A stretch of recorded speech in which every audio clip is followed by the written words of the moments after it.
कहते हैं ज्ञान अगर छंद से प्राप्त किया गया हो तो वह अमरता नहीं, श्राप बन जाता है।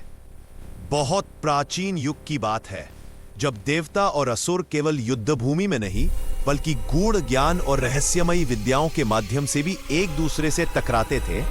और उस समय असुरों की सबसे बड़ी शक्ति थी संजीवनी विद्या।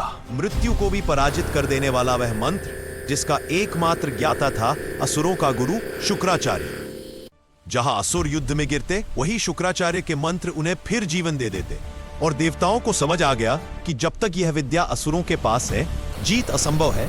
तब देवगुरु बृहस्पति ने एक ऐसा निर्णय लिया जो आगे चलकर इतिहास का सबसे विवादित अध्याय बना। उन्होंने अपने पुत्र कच्छ को शिष्य बनाकर शुक्राचार्य के आश्रम भेजा, सेवा करने, विश्वास जीतने और संजीवनी का रहस्य सीखने के लिए। घने वन में स्थित उस आश्रम में कच्छ की भेंट हुई गुरु की सरल, भावुक पुत्री देवयानी से, जिसने सेवा और विनम्रता के पीछे छिपे उद्देश्य को नहीं देखा और धीरे धीरे कच्छ में अपना भविष्य देखने लगी।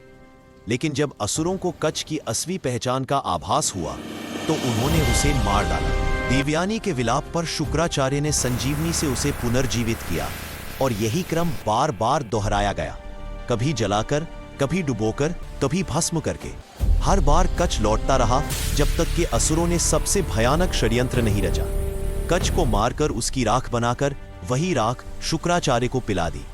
अब कच्छ अपने ही गुरु के शरीर के भीतर था। देवयानी की अंतिम प्रार्थना पर शुक्राचार्य ने फिर संजीवनी मंत्र पढ़ा। कच्छ जीवित होकर शुक्राचार्य का पेट फाड़कर बाहर निकाल और उसे अब। जब देवयानी ने कच्छ के सामने विवाह का प्रस्ताव रखा तो कच्छ ने धर्मा का सहारा लेकर उसे ठुकरा दिया। उसने कहा कि वो अपने ही गुरु के शरीर से पुनर्जन्म लेकर आया है और ऐसे में ये रिश्ता धर्म के विरुद्ध होगा। उसी पाल देवयानी को सच का एहसास हो गया। प्रेम सिर्फ एक जरिया था, सेवा एक स्ट्रैटेजी थी और वो खुद बस एक रास्ता। टूटा हुआ विश्वास और अपमान गुस्से में बदल गया। उसी पीड़ा में देवयानी ने श्राप दिया कि जो ज्ञान छल से प्राप्त किया गया हो वो कभी फलदायी नहीं होगा।